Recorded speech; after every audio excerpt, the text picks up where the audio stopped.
to have basic knowledge about that. On the other side, again, you will see, like we were talking about the other defense systems before, 3-2-1, day before yesterday, and 5-1. There are always some variations, some different interpretations of the 6-0 defense possible. So there's not only one, there are different ones. And this is what we want to show today.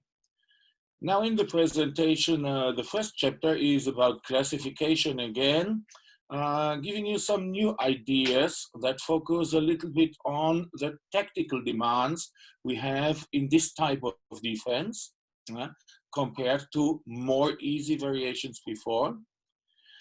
Second is the prescription of the different variations. Which different types of 6-0 do we know? How we can differentiate? And chapter number 3, again, some examples for the basic moves and some information about the preconditions of the players needed in the situations or in the way the 6-0 is worked out. Okay, so starting with our first slide of the first chapter, coming back to the introduction of zone defense systems in the development process of the young players. Again, we start with the 13 and 14-year-old boys and girls. This is the category of age when they start with the 3-2-1 zone defense. And you know this video now very well. As you can see, this is an open defense. This is a defense which tries to give pressure to opponent's backcourt. We were talking about the strategic aspect to close the central area. So especially the basic idea is never let the attackers here inside the 3-point, behind the 3-point line of basketball. So this is the area where this defense is very strong. Now, in the next 2 categories of age in the development of the young players, category of age 15, 16 and 17, 18 years old, the introduction of the more defensive zone defense systems starts, which is the 5-1 defense and the 6-0 defense. So these defense systems are played more defensively, but still there are open and offensive elements possible on certain positions or in combination of 2 or 3 positions. So 6-0 does not mean to have all the players basically positioned at the 6-meter line and don't step out. You can step out in different positions, in different situations, on the ball side, on the help side of the defense. And this is what makes this defense flexible, makes it possible to create certain situations which the attackers hopefully cannot solve successfully. So still open defending or offensive defending is possible and somehow needed in this type of defense. But still, the basic situation or the basic positioning is much more orientated to the goal area line than compared to the 3-2-1 we saw before. And sometimes there is a change of strategy in that defense. As we know from our yesterday's presentation of the 5-1, we see, we see in this video that the players in defense, we cut the wing position on the ball side, and the wing on the help side is open too. So with the 3 defenders basically positioned at the 6-meter line, the way to the center for the backcourt player is open, is possible. But this is the way or the situation this defense wants to have. This is the situation when point defender is going back, the space is decreased, and then it's difficult to solve the situation for the backcourt players. So the strategy here is completely different compared to our 3-2-1. Now press the attackers in the center area, reduce the space, and in this small space, go for interception, like we see it here. Right back player moving inside, pivot running free, but defense intercepting in that small space. Because, as we know, in general, smaller space is easier to defend compared to open space. Open space gives much more options and chances to the players in attack. So this is the way we develop these systems from open zone defense to more closed zone defense to come back to the 6-meter line and make it a little bit easier for the defense, the stronger the attackers are becoming. Now, if we take a general look over how defense systems are prescribed, we have those traditionally two elements that structure the defense. We can play in an opponent-orientated style or in a space-orientated style. So opponent orientation means man-to-man or sinking man-to-man defense. These were the variations we had when we started in this series of webinars. We explained them step by step. Zone defense systems are named 1-5, 3-3, 3-1, 5-1, 6-0, 4-2, and so on. And in the way we use this, always the first number is the number of players, which basically takes the position between 6 and 9 meters. Second number is the players that have basically an open position. They are positioned outside 9 meters. So if we speak about a 1-5 defense, it's one player between 6 and 9 meters. He's normally against pivot, and 5 outside 9 meters, open against the players in the backcourt and the wing positions. In a 5-1, it's just the opposite way round. In that moment, it's 5 players basically between 6 and 9 meters, and only one who is positioned outside. But please keep in mind that this is only a picture, a static picture, which during the game hopefully will change, because our game should be fluent, should be a combination of movements from attackers and defenders reacting on that.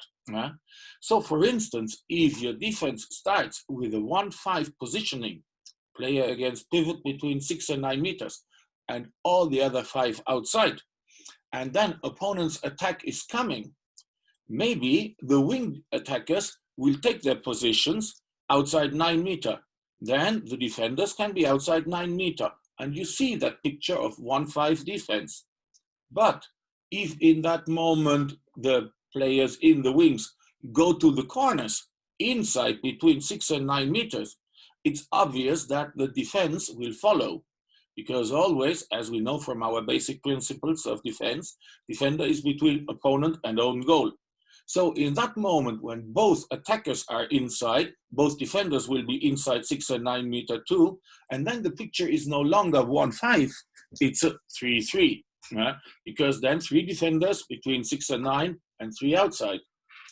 If now the ball is circulated to left back, and the left wing is moving outside 9 meters to be free to catch the ball from left back, and this defender follows, right wing defender follows this player in the left wing attack position, and they are both out. 2 defenders are only inside and 4 outside. So this is not a 2-4 defense. This is just the situation that has been developed because of the movement of the players. So please don't make the mistake to always think in those static ideas we have here, or static pictures we have here, these static images. Always be aware that the movement of the players changes the picture, and then it's more like a film, more like a video. 3-2-1, as we see, is a combination of 3 lines, we might say, because it's 3 players between 6 and 9, 1 outside, and 2 who are doing out and in movements. So they have their position on the ball side out, on the help side they come back. So that's why we differentiate in that way, 3-2-1. So these are the 2 ways we can prescribe the defense systems is opponent or space orientated. And there's a third way. This is the way to combine the 2 elements. So we have man-to-man and zone defense in combination. In Germany, we call this, for instance, systems like this, 5-0 plus 1 or 4-0 plus 2.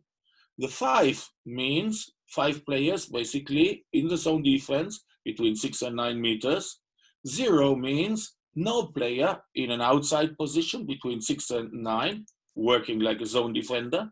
But the +1 is the one who is man-to-man orientated, maybe against strongest backcourt player of the opponent, playmaker or shooter. This can be decided from case to case, situation to situation. 4-0 plus 2 is the same, with only 4 players basically in a position between 6 and 9, and 2 players outside in a man-to-man situation against 2 opponents, normally backcourt players. So you can see this is the traditional way we are structuring the defense systems. Now in the next slides, I want to introduce a different way of classification to you. In that way, we differentiate the defense systems today in 2 variations. We have defense systems is first rank, and afterwards you will see defense systems is second rank. Now, what's the definition? In defense systems is first rank, we bring together all opponent-orientated defense systems. That means man-to-man on one side, sinking man as well, and on the other side, defense systems is like 1-5, 3-3, and 3-2-1. Because in these zone defense systems is, we still have attacker and defender in the same space. This is something very, very important, to have attacker and defender in the same space, but this depends on the move or the system the players in attack are using. So the precondition here is that basically always they use the system with 1 pivot player only.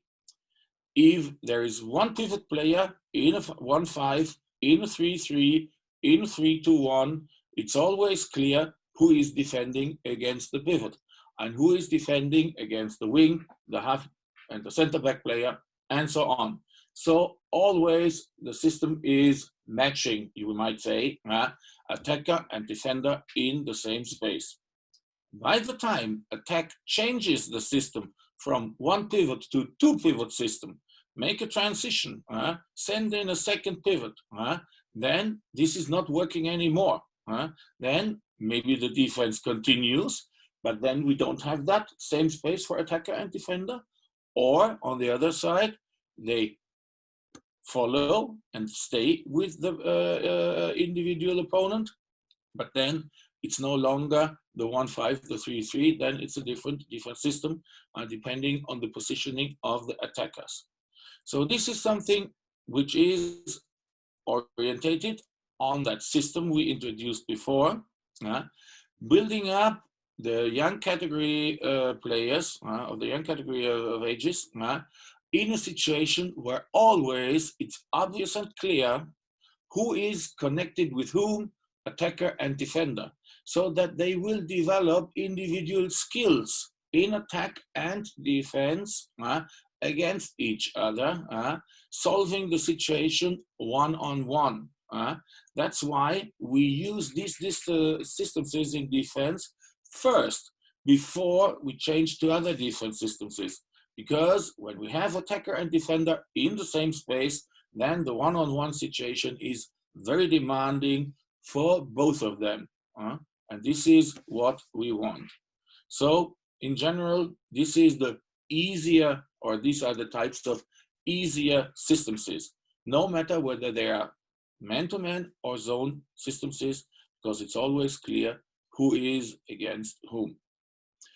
Even in the 3-2-1, just as a last word, if the center defender is moving always to the ball side, and the pivot will stay on the other side, we have a type of switch, because half defender is coming back and taking over the pivot on the help side, so that the center defender can go to the ball side and decrease the space.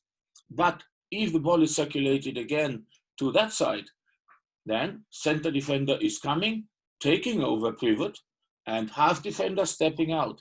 There is no change. It's always same defender stepping out, same defender with the pivot. So on the ball side, it's always same. So in these defense systems is first rank, our basic principles in defense are still valid. So go for a short repetition. Think about the basic principles, and you will see that easily. Always find your opponent and get assigned to him. In man-to-man, in open zone defense, no problem. You need to do that. Second is take the basic position between opponent and your own goal. You do that in man-to-man. You do that in open zone defense. Observe opponent and ball. Even if opponent is not every time in ball possession, then it's getting a little bit more demanding. That's obvious, explained already. And help against breaking through attackers in neighbor positions. This must be done in a man-to-man and in a zone defense. So basically, we need, or the players depend on these basic principles in the defense systems is first rank. Now come to the next step, which are the defense systems is second rank.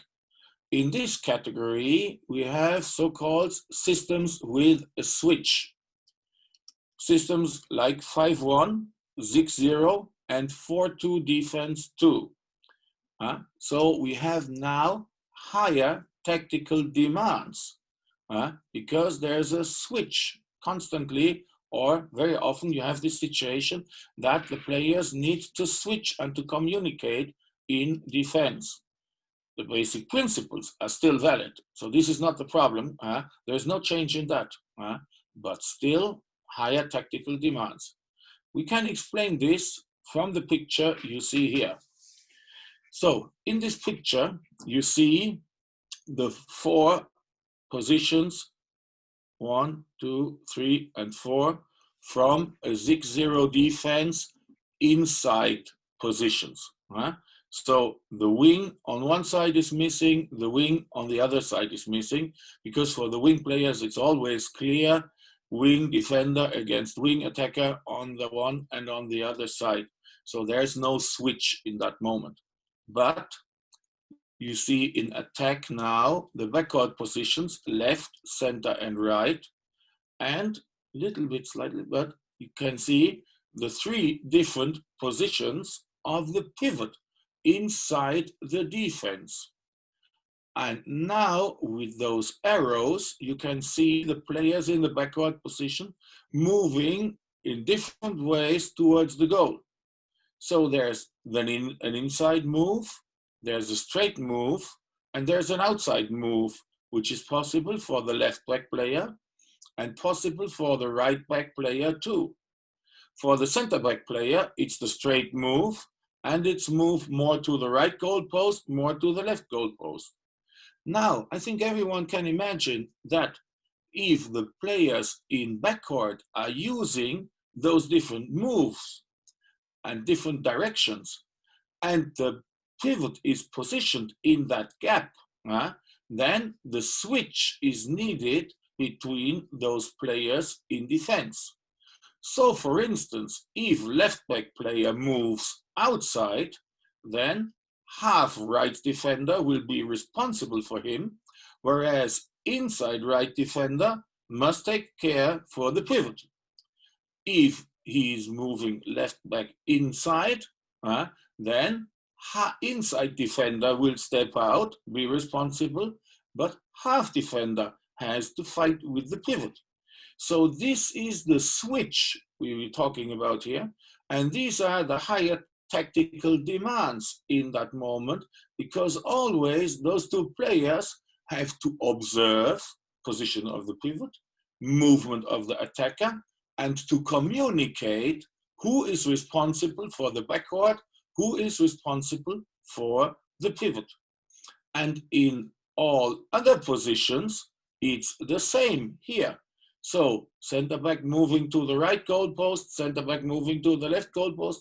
If the pivot is here, different responsibility in the two inside positions. And with the pivot on the right side in the gap between the two defenders and the different movements here, it's the same. So from that, you can see that there is a lot of communication needed depending on those aspects. And that's why those different systems have those higher tactical demands.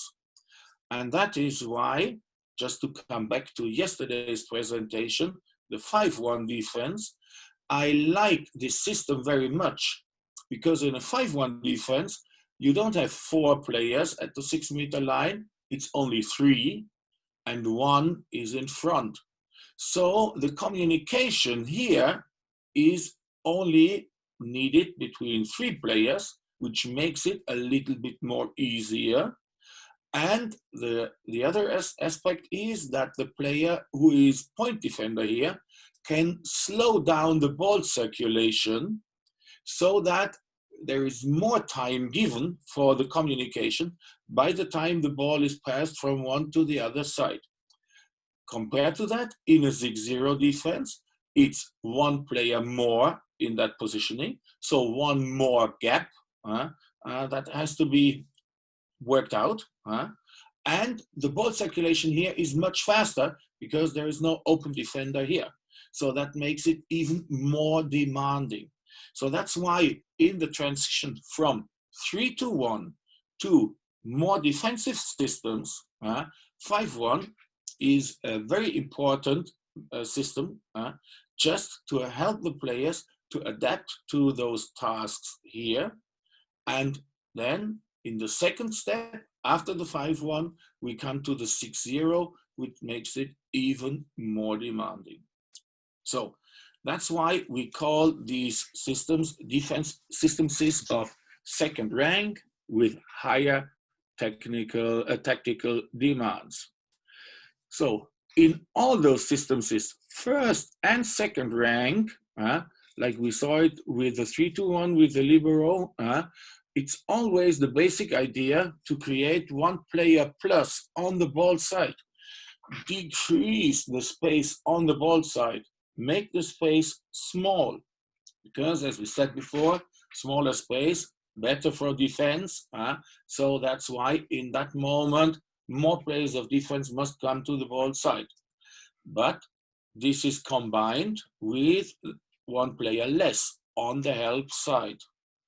And this 1 player less is normally the player in the wing position who has to solve this situation to defend, if the ball is on the left side, against his right wing player in the picture here, but in an open position, a little bit more orientated to the opponent against right back.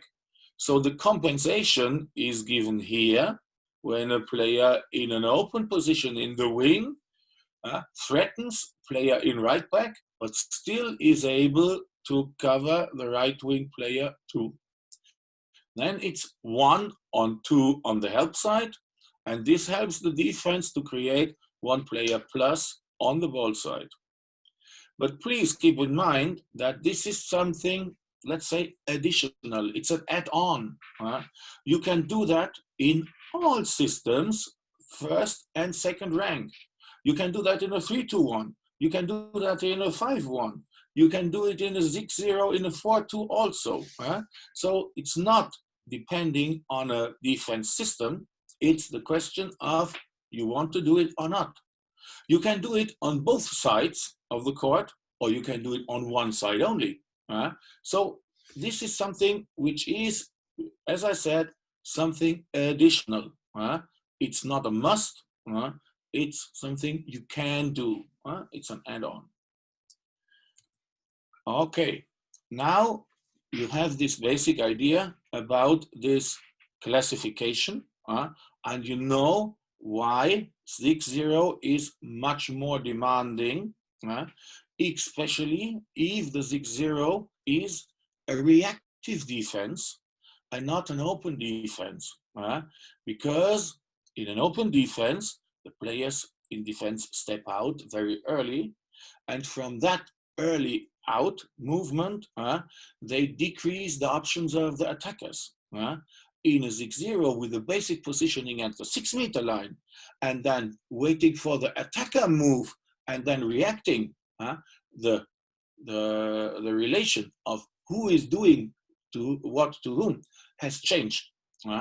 And this is why we need some variations of the 6-0 to basically not give every option free to the players in attack.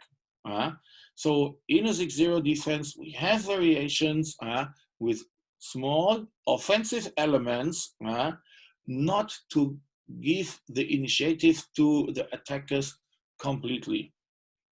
The first and, let's say, smallest option is to work with open wing players. I call it 6-0 with a wing pressing. The second is the variation with half defenders left, half defenders right, working in an open way. Quite common in women handball, nowadays in men's handball too. The third variation is the so-called Swedish variation. It was used very much from the Swedish national team in their very successful time in the 90s of the last century.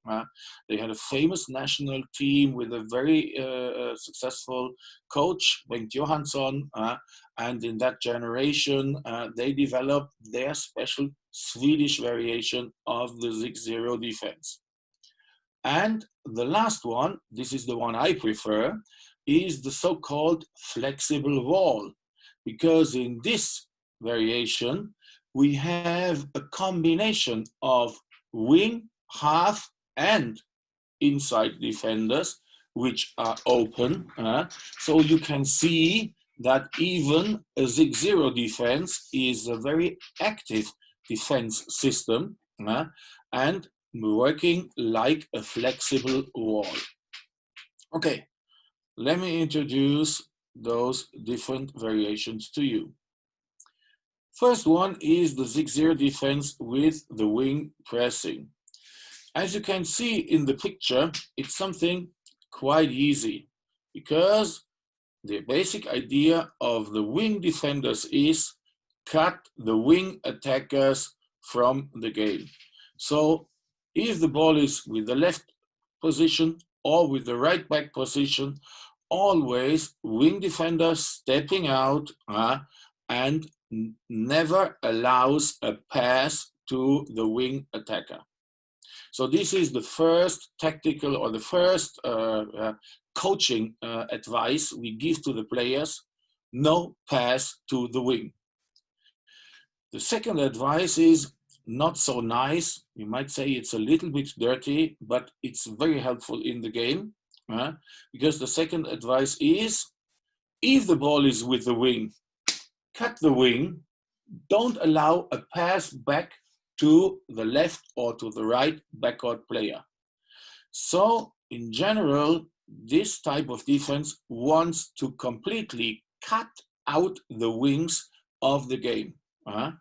And this is something which gives some pressure to the backcourt players, because then they cannot circulate the ball with the wing.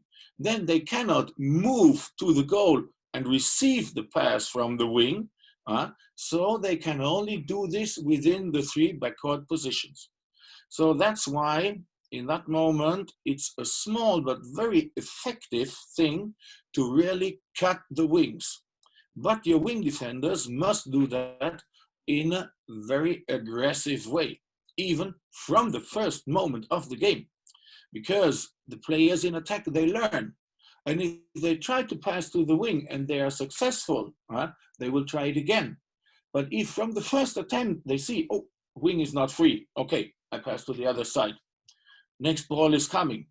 Hey, you're not free, come on, move.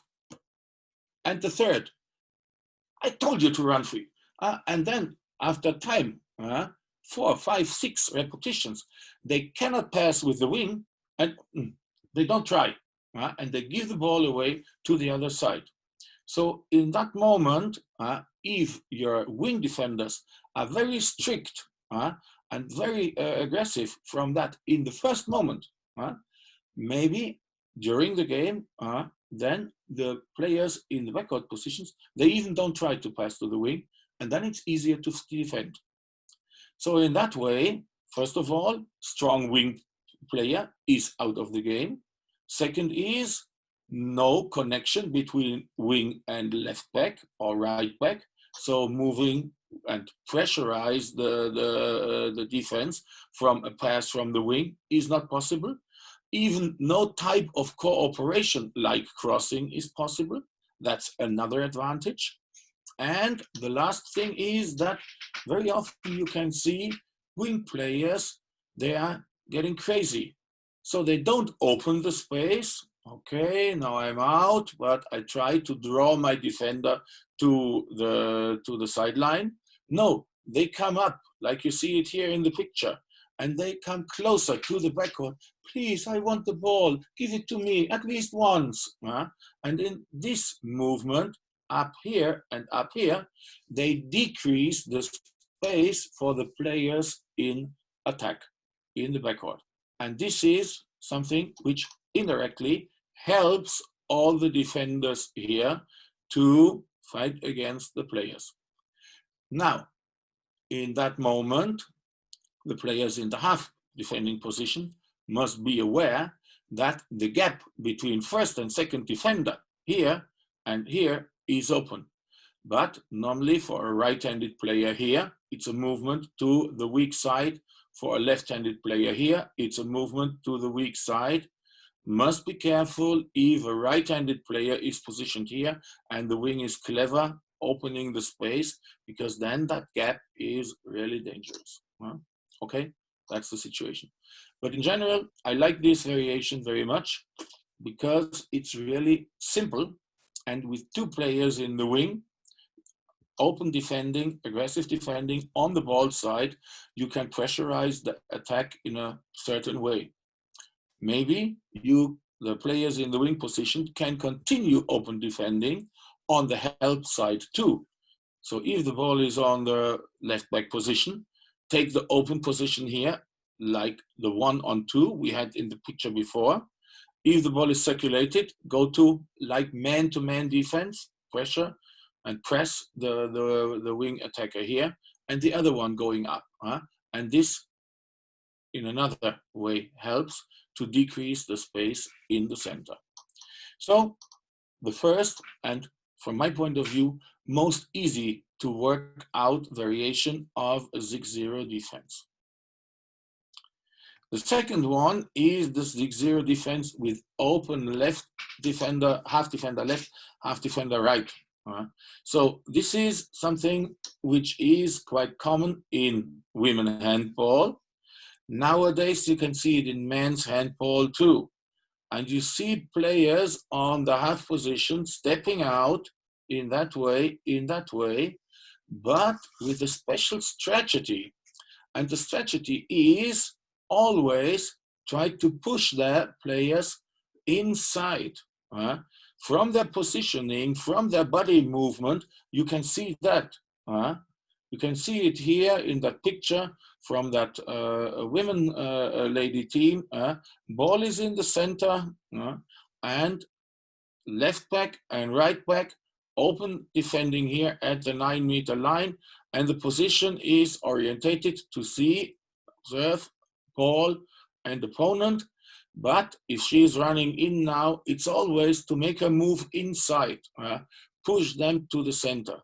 So again, the basic strategy here is push the attackers to the center, reduce the space inside of the court.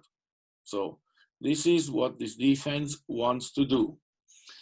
Now, needs for this or special tactical idea here or elements are you need players in the positions in the inside defense who are very tall, because if a left or right back player is moving inside, he can shoot over the defense. So in that way, you need tall players to block. And this is what you will see, especially in women handball.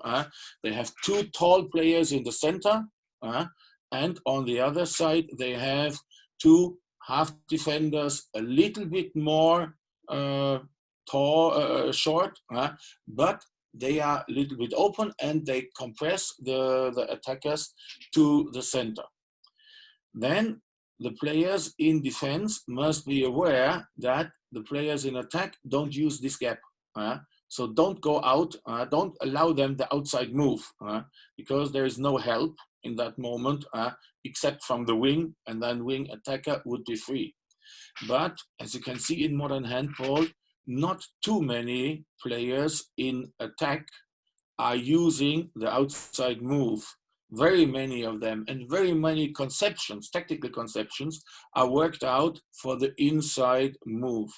So in that moment, it's not a big risk to have this situation here. Another point, you can see it again from that picture, is the open space given in the back of these players here and here. So the two players in the inside the defense, they must be aware that never the pivot moves in that space or in that space.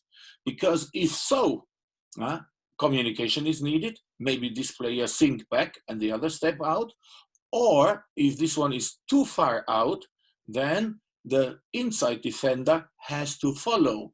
And then space is opened in the center. And this is what this defense for sure does not want to have. So must be aware that in every tactical situation, there are some positive effects, but there are some, let's say, dangerous moments or elements too.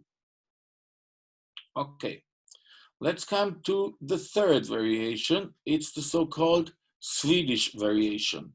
And as I said, in the early 90s of the last century, this was a very successful defense with a very successful national team from Sweden. They had really good players like Wieslander, like Olsson, like Löfgren, like Lindgren.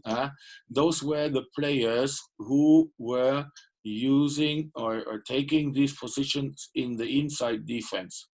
All of them very tall. So this is a type of defense that depends on tall players and quite good in communication. And in this type of defense, especially the special moment was the inside defenders stepping out by the time left back or right back were moving to the center, because they were really tall players. So shooting over them was almost impossible. And then the other two defenders, beside half defender here and inside defender here, they were building a triangle against the pivot. And then in this triangle, open defender here, and this one moving together. For very many teams, it was really difficult to bring the ball to the pivot, even to tall pivots. The classical games at that time were the games from Russia against Sweden, and the Russian pivot was always standing here, but he was not so tall or not much taller than the pivots from the defense players from the Swedish team. So very often they intercepted the ball and went for fast break. So this was really cleverly made, but it depended really on a good communication, especially between the two inside defenders. Okay, now come to the variation which I call the flexible wall. And this variation, flexible wall, is more or less a combination of all those elements we saw before. Open wings, open half defenders in certain situations, and open inside defense. Now, let's explain what this defense is all about. First is, we start with the ball possession with left back player. If the ball is with the left back, on the ball side, we always press the wing. So, like we said before in our first variation, never allow the pass, never allow the cooperation between left back and left wing. So the wing must be cut completely. In this moment, left back can only move with the pass from the center. Now, three ways are possible. We have the straight way, we have the outside move, and we have the inside move. Okay, like yesterday, and this is something which is a little bit logical and helps the players to work in such a system. In two situations, half defender is responsible. It's the way straight and it's the way out. In these two situations, it's defender number 2 who is responsible for the half back player or left back player from attacker side. So then must try to block or must move very fast to close the gap between wing and half defender, because, as we said before, wing is open. So it's a little bit dangerous to accept this or to open that area. On the other side, as we said before, it's a movement to the non-throwing arm side, and it's a movement which is technically a little bit more demanding. Ankle to the goal is not so nice anymore, and very often you can see that players, they don't go here. So I think it's not so dangerous to offer this. Okay, now wing is cutted, straight and outside move, half defender is responsible. Now the situation is coming that the player in left back moves inside. Then we have the same variation like we saw it before in the Swedish 6-0 or in the 5-1 yesterday. Then the inside defender, number 3, is coming out, open defending, and try to pressurize the player around 9-meter area. So if you have a good 5-1 center defender, this is the same work here in that 6-0. But you need the second one on the other side to do that to the right back player too. So in that moment, this one is open.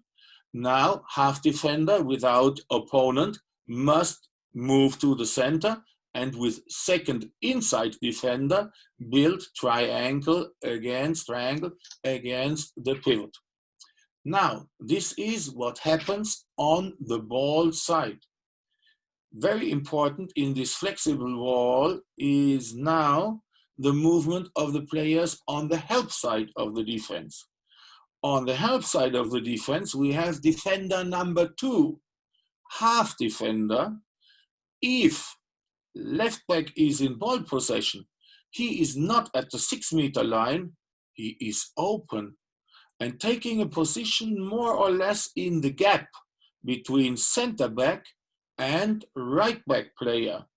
So just imagine left back in ball possession, center back wants to move maybe a little bit here to use that area. But his focus, his observation is to the left back.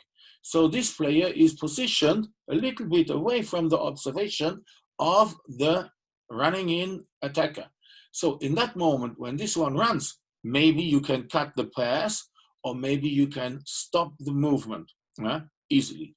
And maybe next time this player does not run in or runs in later, which helps all the players here to reorganize and focus on that player again.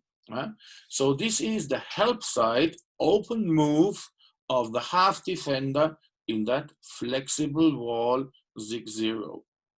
In that moment, this space is a little bit open, so it's clear that the wing defender on the weak side, on the help side of the defense, is moving in to the 6-meter line. Because if half defender is open, wing defender cannot be open too, then we have too much space in the back of the defense. So that's why he must sink back. By the time the ball is circulated to the other side, it just turns. So then wing defender is open, cut the wing on that side, half defender sinking back, defensive position. By the time right back is moving straight or to the outside gap, he is responsible. If he's moving inside left defender is stepping out, but half defender on the right side coming here, pressurizing center back, whereas wing defender moving to the 6-meter line from open to defensive positioning here. And this is something very flexible if you see it in concrete and very, very much decreasing the space. And hopefully you can see that from the two pictures I present here now. So now you can see left back in ball possession. You can see wing defender out, cut the wing. Now this is an inside move, half defender and inside left defender, they are close to the pivot. And with the inside right defender who has stepped out, this is the triangle we want to see here. On the other side, you see half defender left, open, pressurizing the center back player. So in that moment, center back is not able to move straight like he wants to. Never he can move to the right goal post. He must wait or he must come here to receive the ball. And this decreases the space and makes it easier for the defense. Wing defender at the 6-meter line on the help side to decrease the space. If we take the same picture and see it from the other side, from the position of the right wing player in back, you see now it's not so easy. Again, wing defender cutting the wing attacker. Half defender, inside defender with the pivot, inside right stepped out. So this is the triangle now on the other side. Half defender left, pressurizing center back, wing defender in a defensive position here, 1-on-2. So now some of you might say that this pass is possible, left back to right wing, but please, let them show. Let the attackers show whether this pass will come successfully. Maybe we can intercept. Maybe it's too slow and defense can move and cover the space. Maybe he's not catching, maybe he's stepping inside. So maybe they make one goal. Okay, make a goal. But show me that you can make 4 or 5 goals from that pass. Then they found our mistake in the system. Remember our yesterday's classification of the different types of mistakes in the defense: individual mistakes, cooperation mistakes, and now mistakes in the system. And if this pass is possible and is played and right wing scores 4 or 5 times, then they've solved this or found this mistake, this bad situation in the defense, and solved it for them in a positive way, often enough that the defense needs to change their style. So from that you can see that this flexible wall is something quite interesting, but it depends on very many movements of the players, because everybody on the ball side, on the help side, is moving, must be aware of the situation and of the options that are given to the opponent's attackers. Now, come to our last chapter and see how this is worked out. In general, we must work out the wing defense on the ball side and on the help side. This is quite easy. Then the half right and half left defense, ball side and help side too, and the inside defense against the right and left back stepping out, and against the pivot too. So this is the most important part here, and especially then the cooperation and the communication, which, as we said before, depends on the movement of the players in attack. Okay, now let's have a short video example for the half defenders here. So as you can see, this is the movement of the player on the ball side. Okay, sorry. This is the movement of the player on the ball side, moving to the 6-meter area and take the position to block. So if right back is in ball possession, defensive position at the 6-meter area. But half defender on the other side is now out. From, I would say, a little bit late, but never the problem. Could be a little bit more earlier up. Now the ball is passed, and now sinking back here, and with that move to the outside gap, jumping and blocking against that throw. But half defender on the other side is out.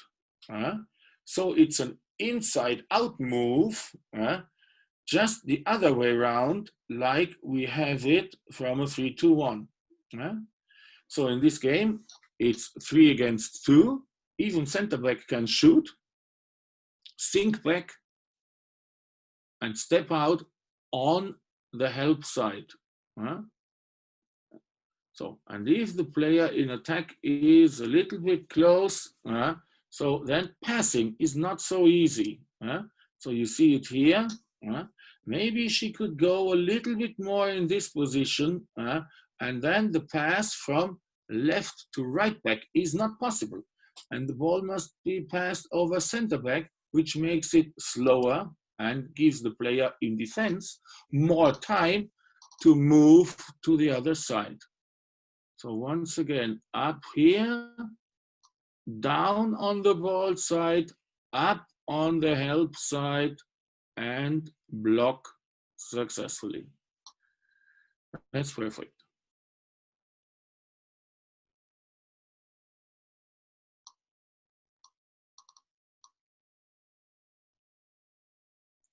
Passing variation is okay. Come back. And cut this pass. This would be nice. Yes. So with that movement from the help side, you should, or your players should try to reduce a little bit the ball circulation, the speed of the ball circulation. This is the idea of that. Okay, now come to the next situation.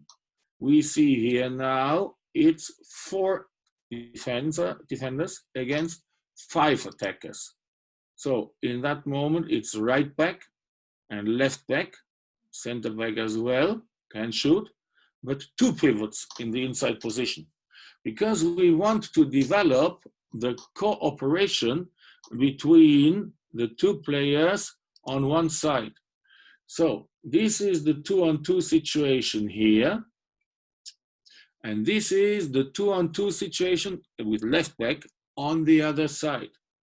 So the players move basically like we said before. If the ball is with the right back, half defender from the help side is coming up. So in that moment when the ball is with the left, with the center back, she must sink back to come to the position to block here. And on the other side, half defender stepping out, pressurizing center back. So again, we have the same movement we introduced before. Now, on that side, 2-on-2, here and here, the basic cooperation between backcourt and pivot is possible. So that means by the time the pivot is between the 2 positions here, straight move, outside move, half defender is responsible. Inside defender with the pivot. If this one is moving inside, then half defender with the pivot, inside defender stepping out. This is the same way we did it in the 5-1 yesterday. So we continue in that way now here. If, like in this scene, the half defender is a little bit open and the pivot move that gap, center defender or inside defender has to follow. And this is something normally we don't want. Okay, pass to the other side. That was not too bad from the half defender. And reorganize. So in that moment, it's always important to keep the pivot between the 2 players on that side. Never allow that movement to the outside gap. This is always a problem because, for instance, she can screen and backcourt player can slip through, which is something we don't want. So now we are missing the movement on the other side, open movement here. So you can see now the ball is circulated much more faster, and this gives more options to the players in attack. Okay. Now in the next step, it's the 6-on-6. You can see here.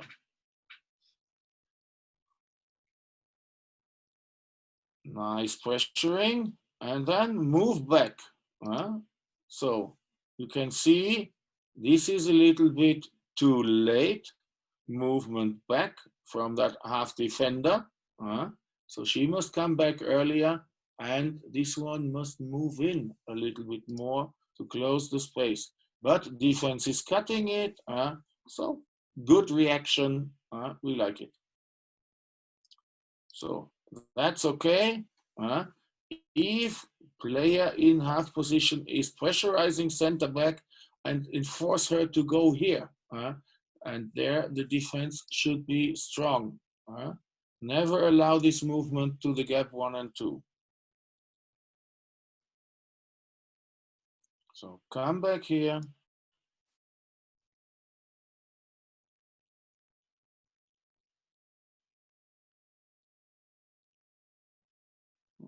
And this is something which is not a very attractive situation for the players in attack. Always to go for this gap between first and second defender. That's okay. Sink, sink, sink, sink, sink. And outside move again. Easy to control, easy to stop. Okay, so you can see from that it's a quite flexible system, like we said, flexible wall, and it depends on the preconditions of the players. First of all, we need these wing defenders, they are the extra workers. Second is the half defenders, they need to block on the ball side and to limit the space of the center back player on from the help side. And inside defenders should normally be tall, and we call them the twin towers, because the more tall they are, the more difficult it is for center back to shoot, or for the players of left and right back who move inside and then to shoot. So the picture of the defense is a little bit like that. The smaller players in the wing positions, pressurizing, the half defenders limiting, and the big players, the tall players in the center to block. And this can be worked out in training like we saw before, and then try to use it in the game. Okay, so finally today we are in time. Stop the presentation here and return to our chat. Okay, so I'm going through the chat.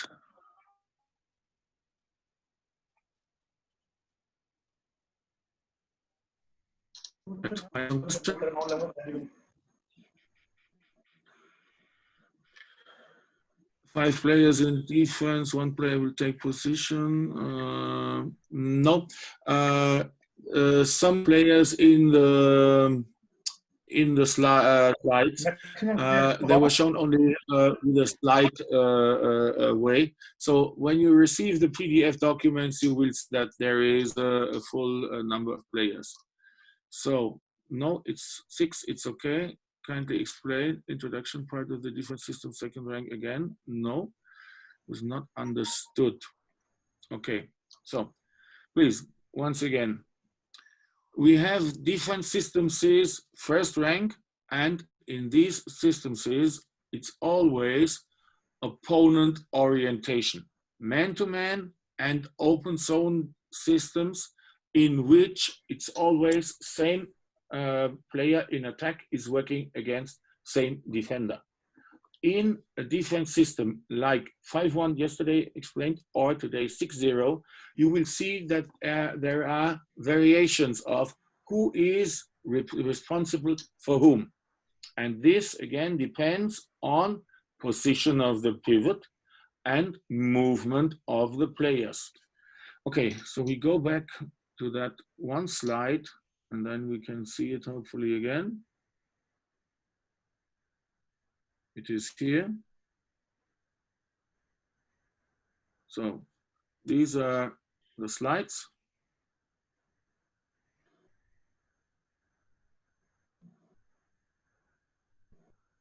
And this is the picture. So once again, we have this defense, 1, 2, 3, 4 players, and 1, 2, 3 positions or options for the position of the pivot. Now, if the pivot is between those two defenders here, and the backup player is moving maybe inside, maybe outside, then depending on that movement, the responsibility is changing. Outside move means half defender responsible for backcourt, inside defender responsible for pivot.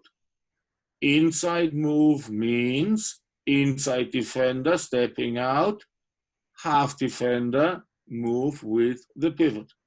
And the same is here with the pivot between the two inside defenders and the center back player moving to left or right goal post. And the same is here if the pivot is between half and inside defender on the left side of the defense and right back is moving inside or outside.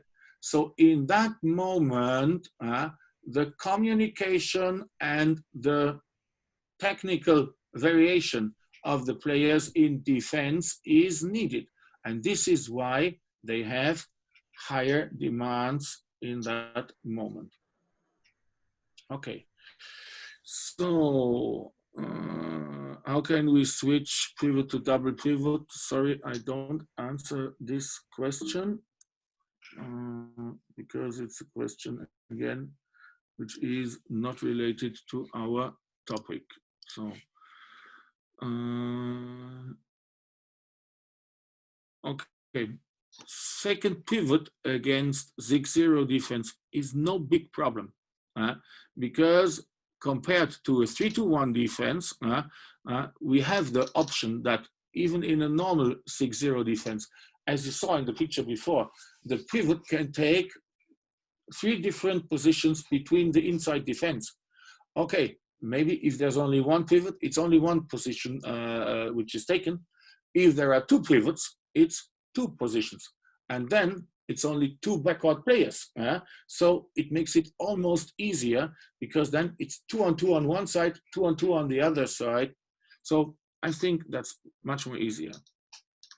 Goes further away near to the half defender towards right wing, ball is left wing, then triangle can be made. Yes, can be made. But basically always try to keep the pivot inside. The more you keep it inside, the better it is. Have to press the attacker 10 meters, 11 meters, 12 meters. Depends on the situation first. Second is, if backward player is on 8 meters and wing defender is on 10 meters, why should wing defender follow? Then he's defending in front of the ball and then he's out of the game. So we can use the basic idea of the sinking man-to-man defense, nobody defending in front of the ball. So if the wing attacker is moving behind the ball, the wing defender must not follow. Defend up to the line of the ball. This is maximum we need. So any problem with goalkeeper in this observation? I don't think so, no. This is not a problem. Flexible wall system. Advantage in flexible wall system is that you don't have to use all elements of that flexible wall. As we said before, with that open wing defender, to solve the 1-on-2 situation on the help side, you can use this open wing defender on the ball side in the flexible wall, or you cannot. Maybe you use it on one side, maybe on the other side, maybe not, like you want to. Same is with the open positioning of the half defender from the help side to pressurize center back player. You can do that or not. You can do that on one side or on both sides. And this is the flexibility in this flexible wall system, that these movements in general are possible and they have a certain effect, but you don't need all of them. It's not something that is needed and the whole system depends on every element worked out.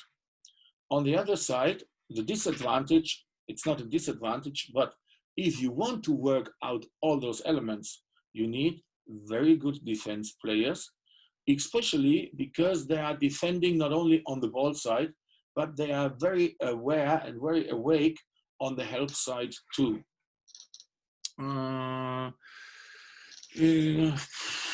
Seventh player in attack is something which is special. To be honest, from my point of view, every type of defense should be possible to be played against a seventh player. So there is no system from my point of view which should be preferred. It depends on the preconditions of your team. So if your team is more or less in average a very fast, aggressive team, why go back to a 6-0 defense because the other team is using seventh player? So if you move your players to the ball side and create numerical equality on the ball side, 5 against 5, and then accept on the help side 1 against 2, it's altogether 7 against 6. where's the problem?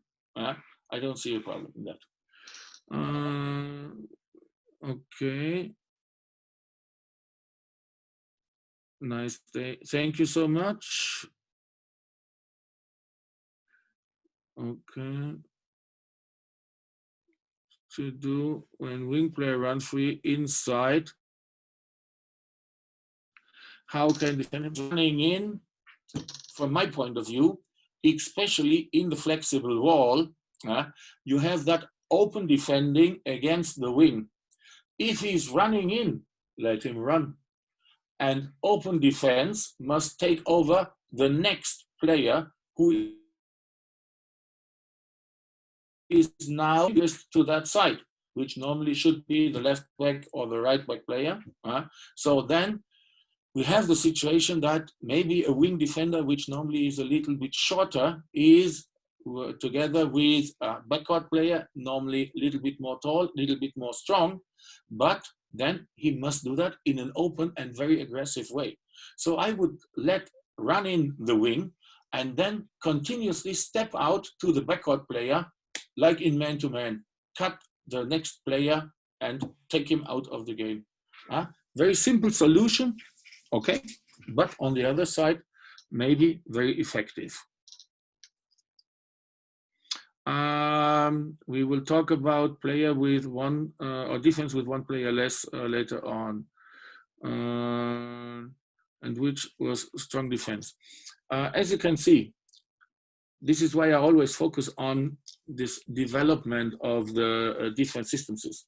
We develop, first of all, individual qualities. Then we develop cooperation. And then we develop technical skills. So the defense systems that should be worked out first are the more simple defense systems, first rank. And then we come to the more complicated, which are the ones with the higher tactical demands, defense systems is second rank. Goalkeeper can help, yes, give some announcement, give some commands, that's okay. He can do that, a good goalkeeper does it, so no problem. Side more agile and clever, yes. Clever wingers, first of all, go to the corner, open the space, and then they work or try to prepare without their movements, without ball. But it's always the same. If you have clever attackers and good attackers, you will not be successful in your defense. Then maybe you must change your defense system. So there's always some weak points, we might say. So, but still must, or the attackers have to find those weak points and have to solve these situations successfully. So give them the chance. Wing pressing for wing players, yes it is. Okay, so in less situation, this is a topic later. Okay, thank you very much for your questions. So, and see you tomorrow for the next and the last defense presentation. It's about active and variable defense, and you will see some more elements coming together. Thank you. Thank you, Mr. Klaus. Again, it is very valuable and you have explained very beautifully. And I think my colleagues, all handball coaches, must have watched and listened, watched through videos, diagrams. I think you have already replied the questions of the participants. So thank you very much. And we are very happy. Our coaches are very happy. So thank you very much. We will meet again tomorrow at 12 o'clock with the new chapter. So now I request Mr. Harinder Singh to brief in Hindi to our participants. Please. Thank you, Klaus. See you tomorrow. Thank you so much. Thank you so much, Klaus. And thank you, Mr. Mahinder. आज का जो हमारा topic था 6-0, तो सबसे पहले मैं ये कहना चाहूँगा कि हमारा जो सिस्टम है डिफेंस को सिखाने का या खेलने का, तो जब भी हम बच्चों से शुरुआत करते हैं तो जर्मन के अंदर वो मैन टू मैन से लेकर फिर लास्ट में पीछे की तरफ आते हैं। हम सबसे पहले 6-0 से शुरू करते हैं। तो एक डिफरेंस तो हमारा ये है। तो जब भी हम 13 या 14 साल के बच्चों को डिफेंस सिखाते हैं ये चीज, तो क्लॉस ने बताया है कि उसके अंदर हमें जो डिफेंस बच्चों को बताना है वो ऑफेंसिव स्ट्रक्चर का होना चाहिए और साथ में प्लेयर ओरिएंटेड का होना चाहिए, जो भी प्लेयर सामने है उसके लिए। तो ऑफेंसिव इन नेचर और ये है। फिर जब बात आती है 15 से 16 और 17 साल के अंदर, तो उसके अंदर वो इंट्रोड्यूस करते हैं जोन डिफेंस 5-1 और 6-0, और साथ साथ वो ये बोलते हैं कि ऑफेंसिव एलिमेंट्स मींस जो आगे की तरफ फॉरवर्ड मूवमेंट्स हैं वो भी होनी चाहिए, और साथ साथ बॉल की साइड को आप आगे की तरफ आइए, स्टेप आउट कीजिए, मीट कीजिए अटैकर को जो बॉल के साथ है।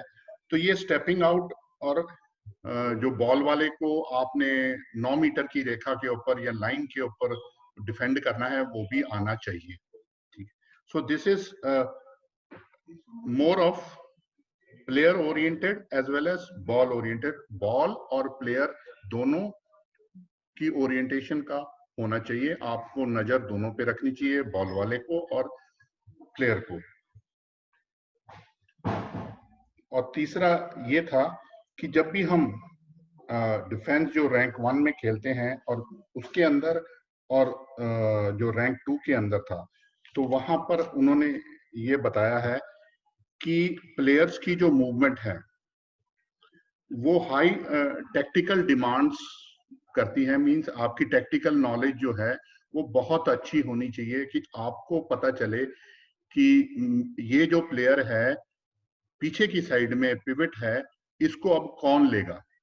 अगर हमारा प्लेयर कोई आगे की तरफ फॉरवर्ड मूवमेंट करता है या विंग वाला डिफेंडर आगे चला गया विंग अटैकर को डिफेंड करने के लिए, तो उस समय जो गैप क्रिएट होता है उस गैप के अंदर कौन सा प्लेयर जो है वो डिफेंड करेगा। तो ये स्ट्रक्चर उन्होंने बताया है कि हाफ डिफेंडर्स जो बाईं तरफ खेलता है या दाईं तरफ खेलता है, 2 हाफ डिफेंडर्स होते हैं आउटसाइड विंग डिफेंडर्स के अंदर की साइड जो खेलते हैं वो लोग, तो उनकी कैरेक्टरिस्टिक्स बताई है। और जो सेंट्रल डिफेंडर्स हैं जिसको वो इनसाइड डिफेंडर्स बोलता है, वो जो डिफेंसिव प्लेयर्स हैं उनकी कैरेक्टरिस्टिक्स बताई है, उनकी फिजिकल एबिलिटीज बताई हैं कि वो लंबे होने चाहिए, इसलिए लंबे होने चाहिए कि वो ब्लॉक कर सकें और जो है गोल होने से बचा सकें। और जो हाफ डिफेंडर्स हैं जैसे ओपन और ये स्ट्रक्चर फ्लेक्सिबल वॉल के अंदर बताया था, तो उन्होंने ये बोला कि जो विंग्स हैं, जो विंग डिफेंडर्स हैं, वो आगे आते हैं अपने आदमी को छोड़कर, मींस जो उनका अटैकर है, बट वो रहते हैं पासिंग लेन के अंदर कि बॉल उनको पास ना हो जाए इमीडिएटली पासिंग लेन, और वो डिफेंड करते हैं जो बैक्स हैं उनको। अब उसने 3 बैक्स की पोजीशन बताई थी कि बैक्स जो हैं वो 3 तरह से अंदर की तरफ जा सकते हैं, सीधा है, बाईं तरफ है और दाईं तरफ है। तो ऐसे समय में डिफेंसिव प्लेयर्स ने क्या करना चाहिए कि जो हाफ डिफेंडर है अगर वो बाईं तरफ जाता है, आउट मतलब नॉन थ्रोइंग आर्म साइड जाता है अटैकर जो 4 नंबर की पोजीशन के ऊपर है, तो वहां पर हाफ डिफेंडर जो है वो आगे आएगा और जो इनसाइड डिफेंडर है वो प्लेयर जो है वो पिवट को ले लेगा। तो इस तरह से उनका ये आपस में कॉपरेशन चलता है, अंडरस्टैंडिंग चलती है। तो ऐसा ही दाईं तरफ है और बाईं तरफ है, तो इस तरह से वो डिफेंस करते हैं। तो फ्लेक्सिबल वॉल के अंदर उन्होंने बताया, और स्वीडिश जो स्ट्रक्चर बताया उन्होंने कि जो हाफ डिफेंडर है वो हर समय सेंटर बैक जो अटैकर है उसकी तरफ मूव करता है और लेन में रहता है पास के, ताकि पास राइट बैक को ना जा सके मतलब गेम स्लो डाउन होएगा, अटैकर्स पुशबैक होंगे, और जिस गति से गेम चलता है पासिंग का वो रुक कर चले या रुकावट आए। तो ये चीजें जो है डिफेंस के अंदर बहुत जरूरी हैं आपके प्लेयर्स को। तो जो मेन बातें हैं कि आपको प्रिंसिपल्स का ध्यान रखना चाहिए डिफेंस के अंदर, और साथ साथ जो विंग डिफेंडर्स हैं उनका बहुत काम होता है, क्योंकि दे आर ऑलवेज मूविंग। वो 6 मीटर रेखा से हर समय 9 मीटर रेखा की तरफ आते हैं, तो इसलिए उनको वर्कर्स बोला गया है कि वो एक्स्ट्रा काम करते हैं आगे पीछे आने का। तो जब वो आगे आते हैं तो वो जितने बैक प्लेयर्स हैं, अटैकर बैक प्लेयर्स, उनकी तरफ आते हैं और साथ में पीछे की तरफ जाते हैं। तो ये मूवमेंट्स जो हैं ये पास से पहले जो विंग डिफेंडर्स होते हैं, जिसको इन्होंने बोला है आउटसाइड विंग डिफेंडर्स, तो ये पास रिसीव होने से पहले अपनी मूवमेंट जो है वो करते हैं। तो ये ध्यान रखिए कि डिफेंस के अंदर आपने जो मूवमेंट की है, अटैकर ने बॉल पकड़ लिया तब की है, या अटैकर ने जब बॉल रिसीव करने से पहले आपने की है, तो दोनों का बहुत फर्क है। Prior to reception, before reception या आफ्टर रिसेप्शन, ये दोनों चीजें आपने नोट करनी चाहिए कि बॉल रिसीव होने से पहले आपकी मूवमेंट और या बॉल रिसीव होने के बाद आपकी मूवमेंट। तो उससे ये होता है कि अगर आप पहले करते हैं तो जो पास कर रहा है प्लेयर, उसके ऊपर बहुत सारा प्रेशर रहता है कि मैंने पास किया तो इंटरसेप्ट ना हो जाए और फास्ट ब्रेक ना लग जाए। तो ये सारी चीजें तभी पॉसिबल हैं जब हमारे पास हमारे प्लेयर्स की जो कंडीशन है, आपकी फिजिकल कंडीशंस वो अच्छी हैं, आपकी टेक्निकल कंडीशंस या टेक्निकल नॉलेज जो है वो अच्छी होनी चाहिए, और साथ साथ में आपका टैक्टिकल नॉलेज कि मैंने अपनी टेक्निक्स को किस तरह से इस्तेमाल करना चाहिए, किस तरह से यूज करना चाहिए कि मेरी टीम को सक्सेस मिले और बॉल हमें मिले। तो आज का ये जो ब्रीफिंग है ये इतना ही है। Thank you for that. चलिए मैंने Thank you very much, all participants. Have a good day. See you tomorrow at 11:30. Please join in time so that we can start in time. Thank you, one and all. Thank you very much.